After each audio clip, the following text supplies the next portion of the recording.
Sudah di apa semua ya? Sudah dibagi makalah yang baru ya? Sudah. Sholat jenazah hukumnya fardu kifayah. Nah, di situ ada hadis dari Salman, kita lihat ini, Salman bin Al-Aqwa. Kunna julusan inda Nabi sallallahu alaihi wasallam idza utiya bi janazatin qala sallu ala sahibikum. Jadi ini kalau kita pahami teksnya, kalau kita punya kawan kita meninggal, sebaiknya kita menyolatkan.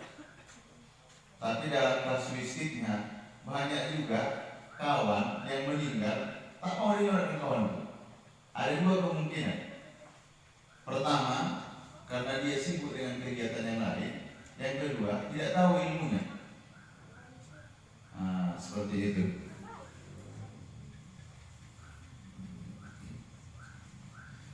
Keutamaannya sengaja kami tampilkan ini Pak. Ketua PHBD kita. Nih, keutamaan menyolatkan jenazah. Man syahida janazah hatta yusalli 'alaiha falahu qirat. Siapa yang melihat jenazah lalu ia ikut menyolatkannya, pahalanya 1 qirat. Ada yang mengatakan qiratani, 2 qirat. 1 qirat itu seberapa? Luasnya 1 gunung Uhud. Kalau luas gunung Uhud itu, Allah, SK4 ini belum ada segunung Uhud. Seperti itulah motivasinya. Makanya harus sama-sama semangat kita ketika ada orang meninggal, minimal itulah bantuan kita.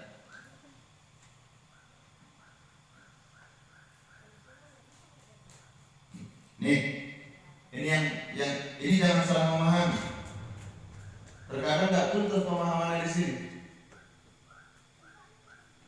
Ma min rajulin muslimin yamutu fayaqumu ala janazatin 40 rajulan. Kita cari berapa orang? Minimal 40 orang. Terus yang 40 orang itu la yusyrikuna billahi syai'an. Mereka tidak melakukan perbuatan syirik. Di antara yang 40 orang itu satu pun tidak ada yang melakukan syirik kepada Allah illa safa'ahumullahu bih. Coba bayangkan itu. Allah akan mensyafaatkan untuknya. Berarti ini hadisnya dari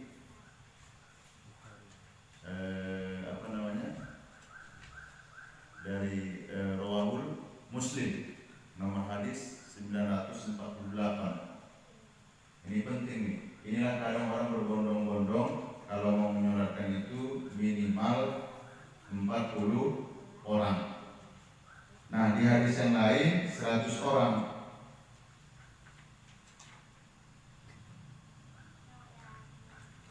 Seperti itu.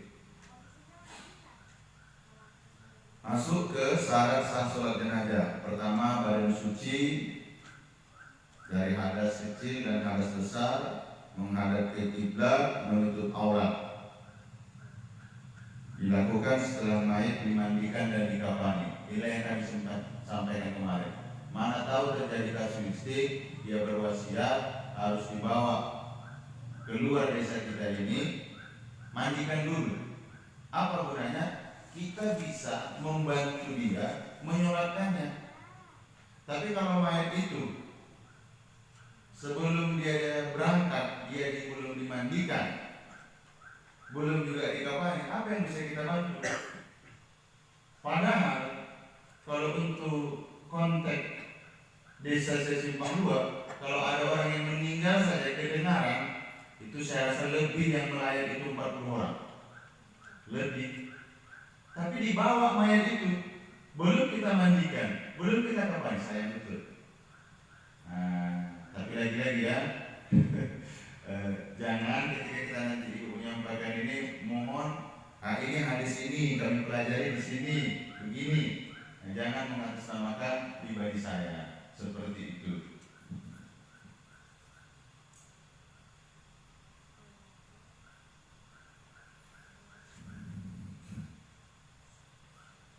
Apa yang membedakan sholat fardu dengan sholat jenazah?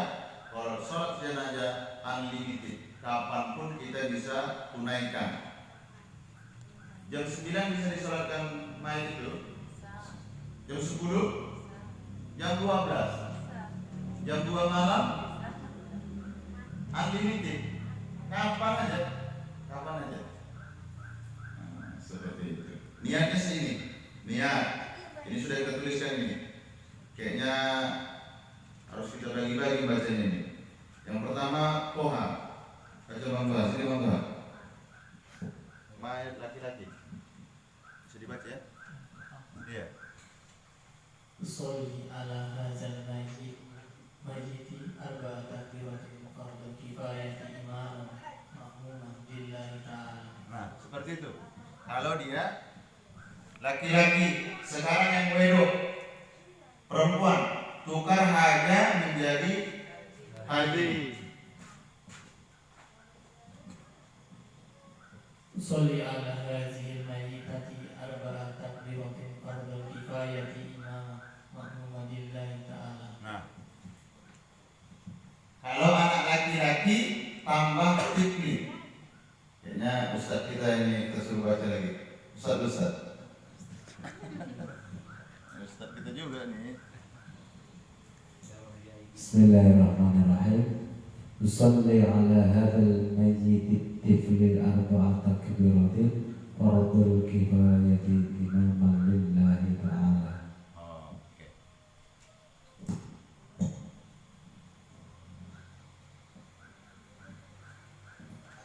Baik. Ini menjadi makmum sudah. Kalau perempuan ditukar menjadi tiflati ya. Kalau makmuman. Berdiri bagi yang mampu. Berarti boleh duduk menyolatkan mayit? Boleh. Takbir sebanyak 4 kali. Mengangkat 2 tangan saat takbir. Selanjutnya nih, imam nih. Ini pas saya masukkan bertukar dia. Baca Fatihah, baca selawat. Sekurang-kurang selawat ini. Sekurang-kurang selawat. Allahumma sholli ala sayyidina Muhammad. Cukup. Yang panjangnya itu doa kepada jenazah. Yang pendek minimal ini. Allahu Akbar. Allahumma ighfir lahu warhamhu wa'afihi wa'fu. Pak Ustaz kepanjangan juga. Potong 2. Allahumma ighfir lahu warhamhu. Pak Ustaz kepanjangan juga. Allahumma ighfir lahu. Pak Ustaz itu pun aku lagi. Apa dia tegak aja di situ dulu. Untuk tahap awal tegak aja di situ. Lalu komat kami aja tuh. Apa yang kau baca? Saya itu kan. Pokoknya makmum gitu. Pokoknya manut imam. Ini yang panjangnya. Allahumma ighfir lahu warhamhu. Dah, ini kita baca. Nih untuk anak-anak.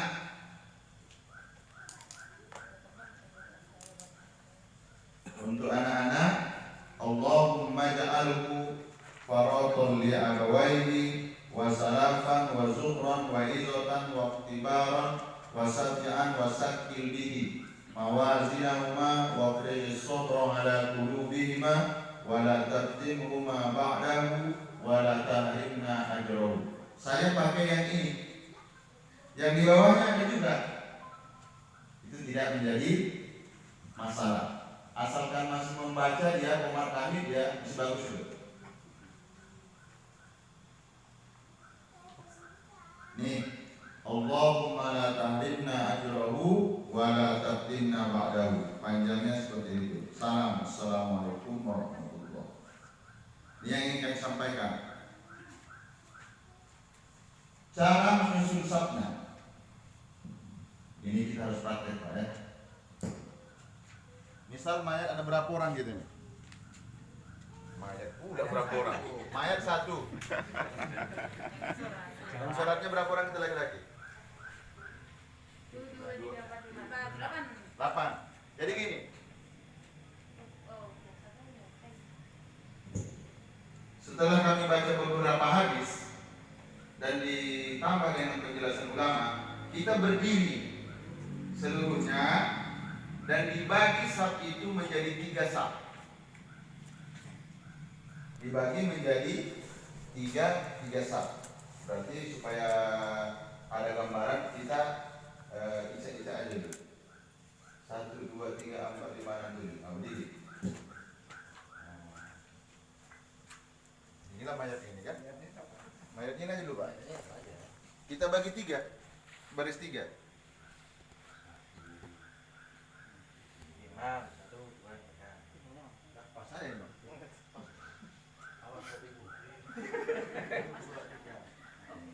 Kalau seperti ini, Bapak ke sana. Oke, sip. Oke, Bapak sudah benar. Bapak sini. Ini takut kopi. Iya, enggak hilang kopi. Intinya begini. Intinya kiri kanan. Jangan ada yang kosong ya. Nah, seperti ini, ya. Intinya 3 baris. Oh, Pak Ustadz, jamaahnya 300 orang. Kalau ini berarti kelipatan yang ganjil. 3 nggak mungkin, berarti 5, masih lebih 7, masih lebih 9 terus. Nah, saya lebih sepakat kepada yang seperti ini. Ada satu pendapat, susunannya tidak seperti itu. Susunannya sepanjang mainnya. Ya kalau mainnya anak kecil misalnya, 2 baris. fokus kita ke sana sampai ke jam 7. Bisa ya Bu ya? Bisa. Nah, kalau begitu yang jadi imam toha. Toha, baca pendek-pendek aja. Ayo. Dia saya enggak. Allah sholli. Usolli ala hazil mayyitati mayyiti. Yang laki-laki aja lah. Usolli ala hazil mayyiti arba'atan. Hazal. Hazal mayyiti arba'atan. Kifayah. Fardhu kifayati lillahi ta'ala. Allahu akbar. Baca Imam. Al-Quran Al-Fatihah. Bismillahirrahmanirrahim. Alhamdulillahi rabbil alamin. Ar-Rahmanir Rahim. Maliki yaumiddin. Iyyaka na'budu wa iyyaka nasta'in. Ihdinas siratal mustaqim. Siratal ladzina an'amta 'alaihim ghairil maghdubi 'alaihim waladdallin. Amin. Allahu Yang akbar. pendek aja. Allahumma sholli ala sayyidina Muhammad wa ala ali sayyidina Muhammad. Allah. Allahu akbar. Allah. Allahumma Tahu. Allahumma firlahu warhamhu wa'afihi wa'fu anhu. Allah. Allahu akbar. Allah. Allahumma la tahrimna ajrahu wa lahu Wala taftina. wa la tahrimna ba'dahu. Assalamualaikum. Assalamualaikum warahmatullahi Bentar. Mumpung lagi kan? Assalamualaikum. Ini tidak perlu dilepaskan tangannya. Langsung saja. Assalamualaikum warahmatullahi wabarakatuh. Baru kembali. Assalamualaikum warahmatullahi wabarakatuh. Oke, cepat kan? Dah. Selesai sudah, cuma seperti itu aja.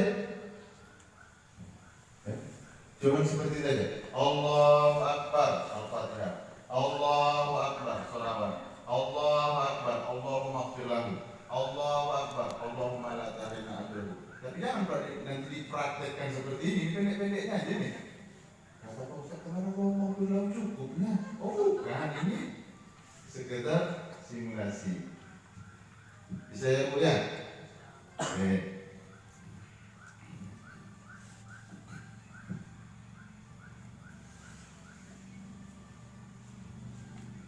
Ini harus praktek lagi. Kita di situ atau di sini saya Bu? Karena saya di situ atau di sini? Siapa yang mau jadi main? Saya. Soha. Saya udah terlatih. Yang pakai celana, yang pakai Ya, celana aja. yang bisa yang pakai, kalau bisa yang pakai celana. Dian lah. Dian. Maaf ya, maaf ya. Kalau bisa yang pakai celana. Supaya lebih aman. Ya, jadi mayat sebentar ya. Ini. Sebentar.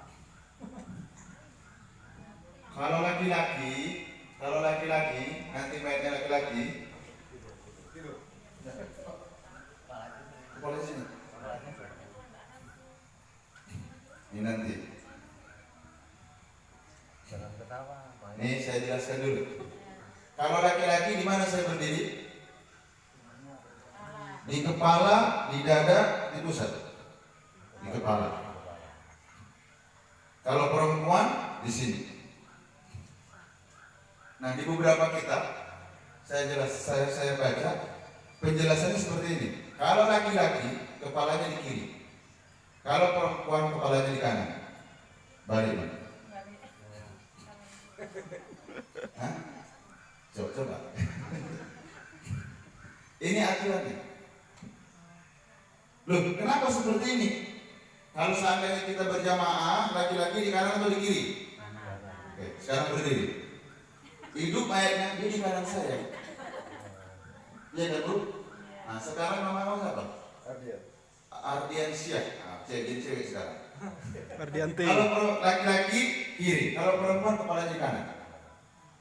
Dulu lagi. Ya. Ini perempuan untuk membedakannya. Loh, kenapa dia di kanan Pak Ustaz? Kalau seandainya ini betul-betul hidup ya, yuk saya. Ini kan saya kan? Dia di kiri saya Pak. Bisa diambil. Sebentar, ini harus pelan-pelan. Susunan sholat berjamaah normal. Laki-laki jadi imam, di belakangnya makmumnya laki-laki. Sebelah kanan dulu, baru sebelah di kiri. Kalau perempuan sebelah kanan dulu atau sebelah kiri dulu? Sebelah kiri dulu, baru sebelah kanan. Jadi makanya, tapi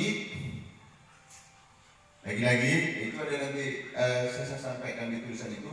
Tapi ini tidak menjadi patokan. Yang saya sampaikan ini yang paling afdolnya. Kalau nanti nggak dipedulikan mau kemana kepalanya, mau kemana kakinya, asal dia mengarah ke kiblat, sholatkanlah. Bisa ya Bu ya? Karena khusus untuk di desa kita biasanya kepalanya tetap di kanan. Mau laki-laki atau Muncul ngalor. sah itu? Sah. Ya. Ini hanya sekedar menambah ilmu pengetahuan kita. Memang agak janggal sih, coba tadi Bang. Yang laki-laki, janggal rasanya. Laki-laki ke sini. Nah, janggal kan? Lu kok di kiri kepalanya? Karena kita melihat dia bukan sebagai makmum. Tapi kalau kita melihat dia sebagai makmum, dia berdiri nih. Kalau dia posisinya makmum laki-laki, dia di sebelah kanan. Kalau kita berjamaah dengan istri kita, berdua kita, istri kita itu di kiri kita. Ada anak laki-laki di kanan. Seperti itu. Bisa ya Bu ya? Ya. Oke.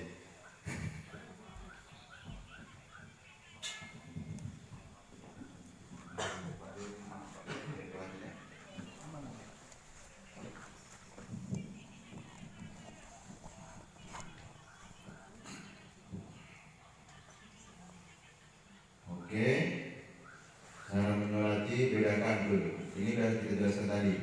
Ini pendapat dari Syekh Ali Sibromalisi yang mengatakan kalau laki-laki itu pas di kepala, kalau perempuan itu di perut. Itu tidak ada perbedaan pendapat. Kalau bayi sama saja.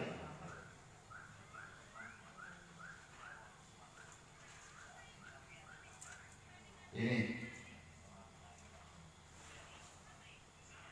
yang berhak, siapa yang paling berhak menyolatkan? Apakah pemimpin, apakah takmir masjid, apakah ahli waris? Pendapat Imam Syafi'i langsung kita wali dari pihak keluarga terdekat. Berarti kalau meninggal misalnya orang tua kita, maka anaknya lah yang berhak. Kalau Pak Imamnya memberi kesempatan, dia nggak mau itu, ditawarkan betul dulu kepada ahli warisnya. Tapi kalau nanti ahli warisnya, Pak Ustadz minta tolonglah Pak Ustadz aja yang mimpin, nggak jadi masalah. Tapi kalau hitungan yang paling abdolnya itu tetap ahli warisnya. Pertanyaannya, terkadang diserahkan sama ahli warisnya tak tahu, atau bisa saja tahu, tapi karena nggak pernah praktek, takut seperti itu.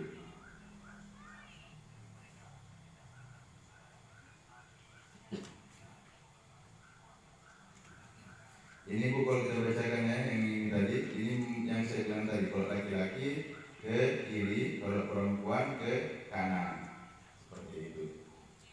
Oke, ini seputar mengenai menyolatkan mayit.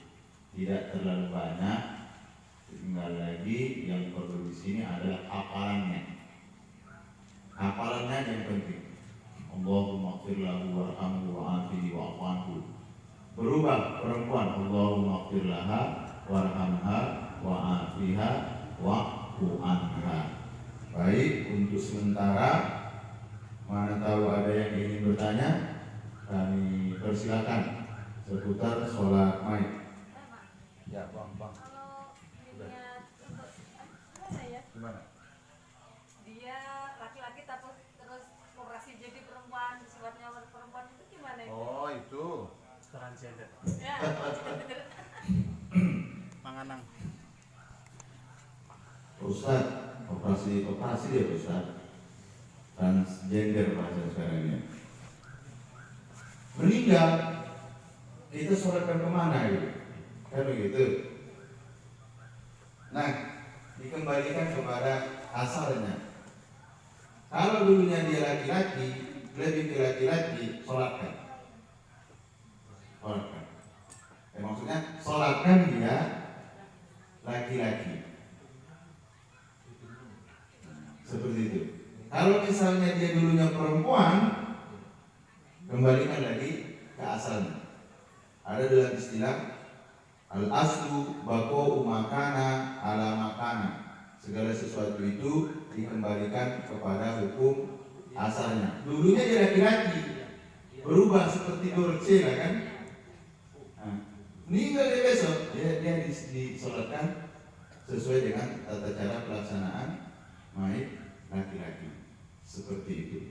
Ada lagi Pak Ustadz. Boleh. Itu awalnya laki-laki, tapi tiba-tiba dia tumbuh ini, terus bisa hamil itu gimana? Hormonnya berubah perempuan. Awalnya laki-laki itu ada juga ini. Ini size ya, yang size.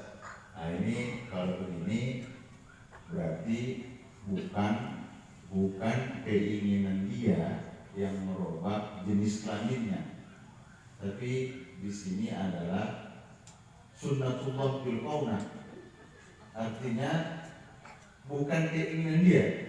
Jadi ini kita minta pendapat ahli dalam hal ini, tim medis. Kalau memang menurut medis dia itu lebih baik ke perempuan, ya berarti kita hukumkan dia ke perempuan. Tapi yang Pak Ustadz maksud yang pertama tadi, seseorang itu melakukan perubahan jenis kelaminnya itu berdasarkan keinginan dia, maka ini dikembalikan hukumnya kepada asalnya, seperti itu. Tapi kalau kasus yang kedua, berarti ini bukan kemauan dia. Tapi kalau kita membahasakan sunnatullah bil kaunah, ada orang membahasakan hukum alam, karena ada hukum alamnya, ada sunnatullah bil kaunah, seperti itu.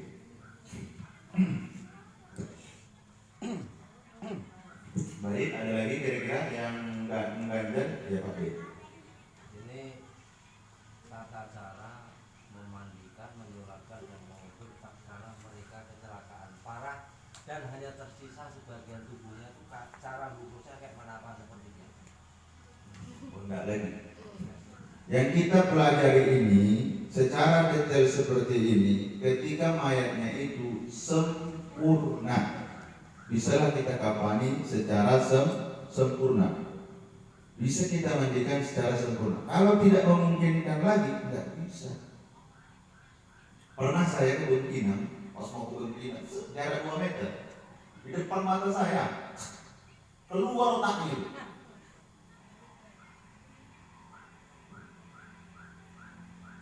Masukkan ke plastik. Waktu memandikannya, saya nggak mungkin lagi. Jadi itu tadi. Artinya ini akan dilakukan apa yang sama-sama kita menjalankan ini, kita lakukan ketika kita dalam kondisi normal. Maksud saya apa yang disolati? Kalau disolati tetap. Kalau misalnya mayat meninggal, itu yang kemarin kita sampaikan. Yang ada Pak Ustadz, yang bisa misalnya yang dimandikan itu kakinya aja. Ya udah kakinya saja. Yang lain udah remuk-remuk nggak mungkin lagi, nggak usah. Kalau yang disolatkan tetap. Di kapani tak mungkin lagi kita kapani secara normal. Yang ada aja. Jadi makanya kemarin itu, kapan kita bisa memandikan? Pertama ada mayatnya. Yang kedua sempurna organ tubuhnya. Kalau organ tubuhnya tidak sempurna, yang ada itu saja. Nah, seperti itu. Disolatkan, tetap disolatkan, terus dikubur, ya dikubur juga. Seperti itu. Nah ini ada sesuatu yang mengganjal. Mereka terlahir seorang muslim. Setelah dewasa menikah dengan orang non muslim. Mereka bercerai terus kembali lagi ke muslim. Itu hukumnya kayak mana? Itu banyak kejadian gitu. Saya satu. Ada beberapa kali saya mengislamkan orang. Kasus yang terakhir seperti itu Pak. Ini khusus untuk sampaikan untuk adik-adik kita ini yang cewek, jangan tertipu dengan harta. Jangan tertipu dengan harta. Muslim dia, habis itu masuk Kristen. Rupanya setelah masuk Kristen mula-mulanya iya. Habis itu pada akhirnya, kalau yang dilihatkan sama saya waktu pertama dan diceritakan sama saya nggak tega gitu. Sekarang masuk dia lagi ke Islam. Itu gimana Pak Ustaz? Mati dia, kita sholatkan. Oh iya. Berarti tetap sholatkan. Kita sholatkan. Karena kita hukumnya untuk Indonesia ada fikih itu 4 aja dia gendang. Pertama ibadah. Yang kedua muamalah. Ibadah, muamalah. Yang ketiga ibadah, muamalah, munakahat, jinayah. Yang diatur dalam hukum Islam di Indonesia itu baru yang 3 ini. Ibadah, alhamdulillah. Munakahat sudah, tapi munakahat kita, kalaupun kita sekarang tahun 2021 masih kekuatannya impres, kepres, ya, KHI, kompilasi hukum Islam, masih itu. Terus muamalah, perekonomian, belum seluruhnya kita menerapkan perekonomian dalam sistem syariah. Baru yang terakhir yaitu jinayah, hukum pidana. Kalau dari secara hukum Islam murtad seseorang, nggak ada ampun Pak, langsung dihancur. Seperti itu. Tapi karena nggak di Indonesia, kita tidak menerapkan hukum Islam, berarti itu urusan dia sama Allah, banyak dia istighfar, meninggal dia tetap disolatkan. Pak Ustaz, ada anak-anak Pak Ustaz meninggal, tapi nggak tahu Pak Ustaz ayahnya, emaknya Islam atau tidak. Dia belum balik. Setiap anak sebelum dia balik, ketika kita tidak mengetahui dari mana orang tuanya, walaupun dalam kenyataannya dia orang bukan Muslim, dia tetap dalam posisi Muslim. disolatkan. Seperti itu. Oke. Ibu-ibu ada lagi? Ustaz, ini ibaratkan ada orang meninggal kan Ustaz. Ini di sini udah dikafani, udah dimandikan, udah disolatkan. Dalam wasiat itu dia tuh melangkah ininya kedua diperlengkapkan gitu kan. Misalnya disolatkan lagi boleh tuh Ustaz. Bapak Ustaz lupa Pak Ustaz sampaikan. Selainnya, cuman pertambahan kita paling yang hari ini perbedaannya ketika tadi arah ya, nanti kami ulangi lagi arahnya. Ketika dia sudah dimandikan, ketika dia sudah dikafani, misalnya meninggalnya di sini, saudaranya ada di Medan, saudaranya ada di Jawa, saudaranya ada di Bandung, saudaranya di Padang. Assalamualaikum, waalaikumsalam. Udah meninggal, udah. Waduh, saudaranya kami pengen ke sana. Terus pesawat tak bisa dari Medan ke Pekanbaru, dari Jawa ke Pekanbaru, Covid, tak boleh kita ke sana. Yang jelas main sudah dimandikan, sudah dikafani, sudah bisa langsung mereka melaksanakan sholat goib. Itu keuntungannya. Pak Ustaz, di sini disolatkan. Wah, lebih jauh rupanya Pak Ustaz ke Bengkina daripada ke Jakarta. Ke Bengkina 2 jam, naik pesawat 1 jam, udah nyampe ke Jakarta. Sampai di sana lagi, datang jamaah, kita sholatkan dulu, boleh. Jadi menyolatkan mayat itu boleh berkali-kali dan tidak ada batas waktu. Misalnya jam 6 meninggal, jam 7 sudah dilaksanakan penyelenggaraannya, dimandikan, dikafani. Boleh jam 7 disolatkan, boleh. Jam 9 boleh. Jam 12 boleh. Seperti itu. Pak Ustaz, zuhur. Nah, kalau zuhur, sholat zuhur dulu lah. Sholat zuhur dulu, pada sama-sama menjalankan mayat. Nah, seperti itu. Ya. Oke Bu ya, bisa ya? Oke, ada lagi yang berhubungan dengan menyolatkan? Tentang saf itu Pak, kalau misalnya ini banyak tuh. Oh, sempat berperan, tapi kalau nanti bolong-bolong itu boleh.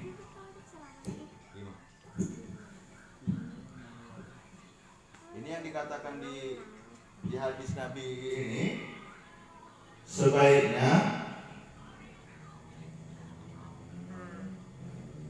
diusahakan safnya itu 3. Ini kan, faja'ala salasata soffan wasnaini soffan. Artinya kemudian menyusun 3 saf, di saf pertama 2 orang, di saf kedua, dan 2 orang di saf kedua. Nah, seperti itu. Ini kalau kondisi yang menyolatkan itu hanya 7 orang, dibagilah 3 saf. Kalau banyak, kan nggak mungkin lagi 3 saf. Nah, kalau seandainya rumahnya kecil, ya, Pak Ustaz rumahnya, kita di rumah nih sampai sini ya Pak Ustaz, tapi ruang tengahnya ini, ya udah di sini si mayat disolatkan terus masukkan ke sana, asalkan dia tidak memutus shaf, itu tetap dikatakan sholat berjamaah. Sama seperti ini. Tuh berlebih ini kan sebenarnya terbatas tembok kita ya, tapi karena di situ dibuka pintu, ini dibuka pintu, menurut pendapat para ulama, asalkan dia tidak memutus jarak saf, itu tidak memutus berjamaahnya. Jadi untuk mengenai saf ini hanya sekurang-kurangnya 3 saf. Diharapkan dengan 3 saf itu tadi jumlahnya bisa mencapai 40 orang dengan syarat dan ketentuan berlaku. Kalau yang 40 orang itu 1 orang pun bersih dari pelaku syirik, maka Allah akan memberikan syafaat untuk si mayit. Di satu hadis lagi bukan 40, tapi 100 orang. Harus lurus atau boleh masak pasek gitu? Boleh berantakan pesawatnya atau boleh harus lurus seperti kalau jamaah? Kan dia pakai sujud, dia pakai. Kalau itu sama saja seperti sholat berjamaah. Sawu suku paku, lurus dan rapatkan shaf. Ingat, cara meluruskan ini bukan patokannya perut, patokannya tumit. Ini kan salah tampil ini sini mau. Yang ada bukur udah, saya bukur dulu ya. Sini. Jadi kalau bahasanya sawu suku pakum, lurus dan rapatkan. Oke. Kriteria lurus ini ketemu ini kami lurus nih. Kaki yang ini ketemu ini. Nah, lurus. Nah, nih lurus nih. Jangan patokannya perut. Kalau patokannya perut, kapan pun tak lurus ini. Gitu ya Bu ya. Jadi tetap bahasanya lurus dan rapatkan. Nah, tapi ukuran lurus itu bagaimana yang jadi patokan ini? Nah, tapi saya kasih pernah Bu, sholat di beberapa masjid di Pekanbaru, tapi sudah ada edisi saya. Nggak boleh kata Indonesia, ini. Oh, ini sempat saya injak kan kayak mana nih? Harus gini Bu, harus nempel gini kali. Saya yang agak risih jadinya. Ya. Saya ada jadwal terapi. Monggo. Maaf ya, tidak bisa sampai selesai.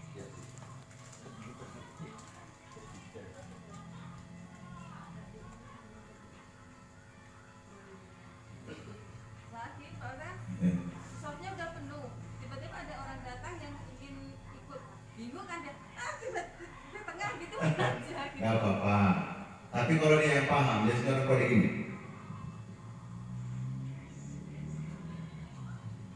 Karena makruh juga kalau seandainya kita baik sholat jamaah atau sholat maid, makruh kita kalau di shop itu dia itu cuma kita sendiri. Makruh. Diusahakan harus ada kawan kita. Misalnya shop pertama penuh, shop kedua penuh, shop ketiga penuh. Sholat maid nih, ya kita mau menerobos. Enggak juga bisa. Caranya abang aja dulu. Kalau dia paham, kan kita kan nggak boleh sendiri kan? Beginikan saja, nanti dia mundur ke belakang. Itulah kalau kita belajar. Tapi kalau seandainya kita nggak belajar, gini ya? Enggak. Takutnya dia baru pemula. Misalnya ada orang baru pemula. Ayahi pula ya, udah ayahi pula, sholatlah. Ini kasus yang entah betul entah enggak, Allah alam cerita ini. Ayahi pula ya, sholat ya, sudah tua ya, bawa tanah, sholat ya. Nanti nggak tahu caranya. Gini aja lah ya. Apa nanti yang dilakukan orang itu, ikut aja. Karena dia jarang datang ke masjid, tapi orang yang dikeluarkan pasti dia bilang imam. Ruku aman, sujud terbuka sarung sedikit. Ditarik orang, dipikir orang ditarik, padahal dia ingin menutup. Tapi pesan anakku, apa yang dilakukan orang itulah. Oh, rupanya dalam sholat ada juga main tarik-tarikan. Ditariknya Pak Imam. Pak Imam emosi. Saya sudah lama jadi imam, baru ini kali makmum yang berani menarik saya kan. Itunya masih imam. Pak, macam di luar sana ada juga bentuk-bentuk dalam sholat kan. Wah, ditunjangnya seperti itu. Jadi inilah pentingnya kita belajar. Nah, terus kalau untuk sholat ini, makanya tadi kita harus praktekkan. Saya juga ada sampaikan ini. Ada kita di pondok itu 7 tahun. Jadi kelas 7 itu salah satunya kita materi pelajaran nggak ada lagi. Tapi kalau sholat maid kita di ini. Ada sholat maid, misalnya meninggal, bukan di kampung ini, di Marpoyan, kita dipanggil itu naik mobil ARS. Satu mobil itu paling dikit 60, kadang 3 mobil, kadang 2 mobil. Ada kawan yang nggak pernah ikut. tiba-tiba kejadian waktu saudaranya meninggal, ya, dia ikut sholat, udah hafal bacaan ini, hafal prakteknya salah. Bagi yang yang tahap awal, Bu, Allahu Akbar, ya masih normal baca Fatihah dia. Allahu Akbar, dia di belakang imam nih, dipikirnya ruku, mangga hampir Pak Imam terjatuh. Karena sholatnya sholat mayat. Sholat mayat itu bukan seperti sholat kita. Shotnya itu pendek-pendek ya, Bang. Shotnya nggak boleh jauh-jauh. Ini shot pertama lurus. Bukan seperti ini jaraknya. Sedikit aja. Nah, sekedar bisa mengangkat tangan. Ayo, Bang. Allahu Akbar. Seperti itu.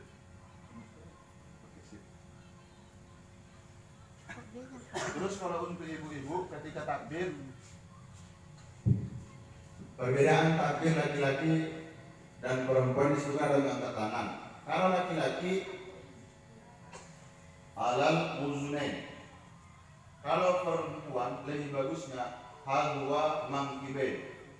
Kalau laki-laki memang ada anjuran untuk merendahkan sesuatu ketika takbir.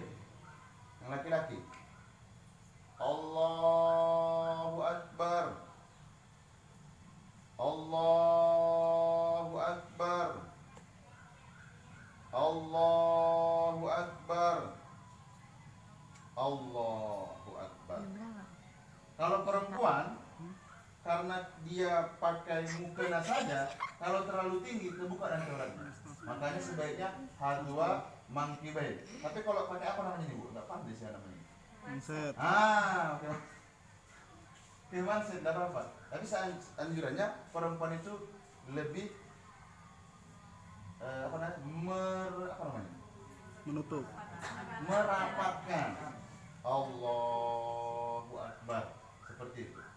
Kalau kami laki-laki alal uzunain, kalau ibu-ibu sebaiknya hadwa mankibain, tentang bahu.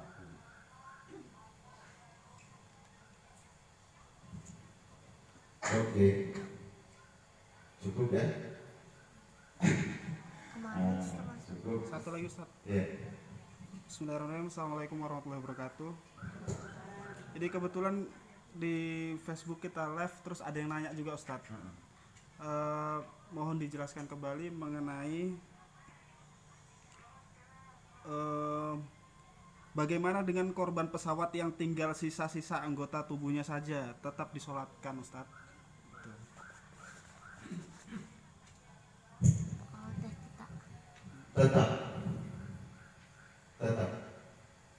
Tetap disolatkan. Tetap disolatkan. Terus dimandikan. Kalau misalnya masih ditemukan sebagian organ tubuhnya dan kita kenal dengan organ tubuh itu, tetap dilakukan fardu kifayah yang 4. Pak Ustadz, seperti yang kemarin juga, mana Pak Ustadz korban tsunami? Sekali meninggal berapa kemarin? Jutaan ya. Sekali menyolatkan 100 orang, 1000. Itu kayak mana niatnya? Ya sudah, usolli ala haula'i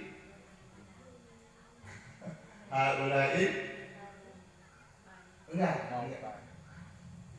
Bisa amwat seperti itu. Haula'il amwat. Cara biar enggak Seperti itu. Terus domirnya dirubah lagi. Allahumma firlahum warhamhum wa'afihim wa'fu anhum. Tidak perlu dua domirnya. Allahumma firlahum, Allahumma firlahunna. Nah perlu lagi. Berarti Allahumma firlahum warhamhum wa'afihim wa'fu anhum wa'akim menjulahum. Tak perlu lagi yang perempuan menjadi Allahumma firlahunna hunna illa perlu lagi. Karena sudah disebutkan laki-laki, maka dia ikut. Oke.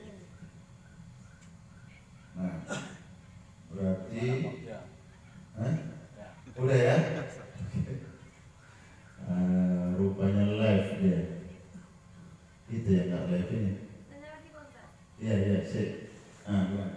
Ini tentang mati syahid. Kalau zaman dulu kan perang. Kalau Iya. sekarang mati syahidnya sejenis yang tidak perlu di apa cuci, tidak darahnya itu ada nggak yang mati syahidnya sendiri? Kalau yang tidak dimandikan langsung dikapani dengan bajunya itu khusus untuk syahid fisabilillah perang. Tapi yang setara dengan itu di masa kita ini banyak. Ya kita ini termasuk syahid. Seandainya kita mati malam ini di sini, ya itu tergolong mati syahid. Tapi perlakuannya normal. Normal nggak kayak gitu? Yang kena COVID itu masuk mati syahid kan? Gini, ya, ada syahid dunia, ada syahid akhirat. Syahid dunia, insya Allah dia lepas dari siksa kubur. Mana itu Pak Ustadz? Ibu-ibu yang mati meninggal disebabkan melahirkan, orang yang kena wabah, itu termasuk syahid dunia. Insya Allah aman dia dari siksa kubur. Dengan syarat dan ketentuan tetap berlaku, bahwa dia mempercayai matinya itu bukan karena COVID-19, tapi mati dia itu karena sudah kudrat dan iradat Allah itu ditetapkan untuk dirinya. Yang kedua, dia tidak meyakini bahwa penyakit itu tidak menular. Tidak ada penyakit itu yang menular.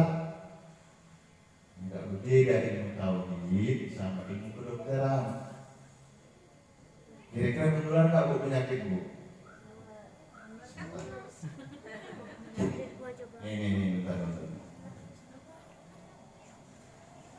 Di masa Rasulullah terjadi satu onta sakit, dipisahkannya, masukkan ke onta ini, sakit jadinya semua.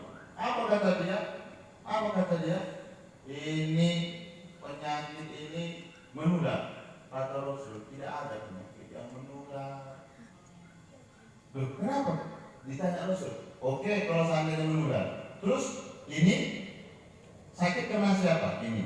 Yang ini sakit karena ini. Ini sakit. Yang ini sakit karena yang pertama. Yang pertama sakit kenapa? Sakit sendiri.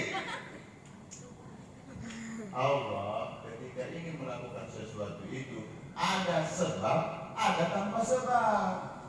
Contoh.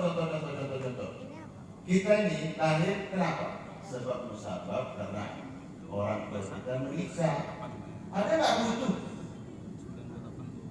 Bukan karena pernikahan, langsung lahir. Ada nggak kira-kira? Siapa? Nabi Adam. Nggak ada ayah, nggak ada ibu, lahir. Jadi gini, caranya supaya kita nanti terbebas dari tauhid yang murni. Pertama, tidak ada sakit, tidak ada penyakit yang menular. Kalaupun saya kena COVID, berarti kudrat dan iradat Allah sudah berlaku kepada saya. Seperti itu saja. Karena kalau yang bisa mendatangkan pengaruh itu nanti ada kekuatan makhluk yang lain, itu bisa rusak akidahnya. Tak dapat nanti yang 40 tadi. Kalau seandainya yang menyolatkan itu ada 40 orang dan 40 orang itu tidak ada satupun pelaku syirik, maka Allah akan berikan syafaat untuk mayat tersebut. Nah ini lagi-lagi alhamdulillah nih, dengan pertanyaan ini makin yakin kita kepada Allah, semangat pula kita dalam belajar fardu kifayah ini. Sudah 1 jam. 1 jam ya Pak? Harus per 4 jam. Yang kami yang jelas gini, kesimpulannya untuk menyolatkan ini tidak ada bacaan khusus. Maksud tidak ada bacaan khusus tadi, apa yang kita pelajari sebelumnya sama saja. Perbedaannya hanya ketika sholat maid anak laki-laki. Pada takbir ketiga itu dalam satu riwayat dikatakan ditukar doanya menjadi Allahumma ja'alhu faratan li abawaihi wa salafan wa zuhran wa izotan. Yang satu lagi Pak Ustaz tak pakai itu. Ada juga Allahumma ja'alhu faratan li abawaihi, ujungnya beda. Gambar. Nah, Pak Ustaz kalau nggak belum hafal itu pakailah yang biasa, Allahumma firlahu warhamhu wa'afihi wa'anhu. Oke. Selanjutnya posisi imam, kalau dia mayatnya laki-laki berada di kepala, kalau dia perempuan berada di pusat. Pertambahan ilmu kita pada malam hari ini, kalau laki-laki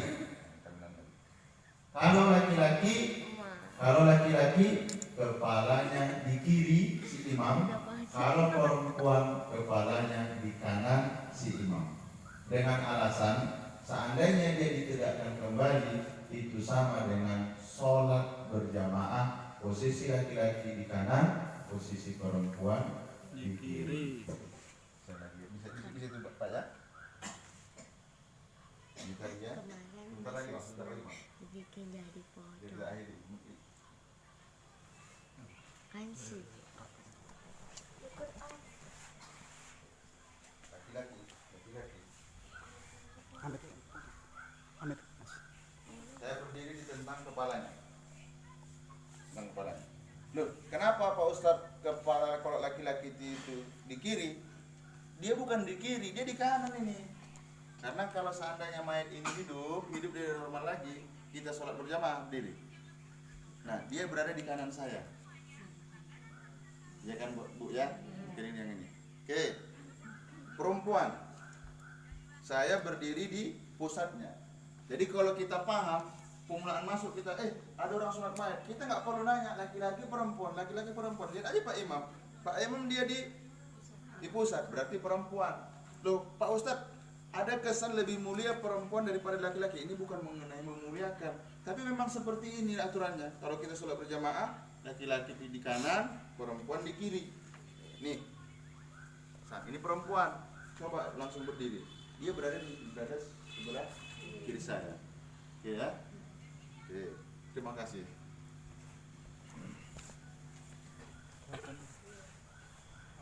Tapi apa yang kita pelajari malam ini hanya sebatas ilmu pengetahuan kita.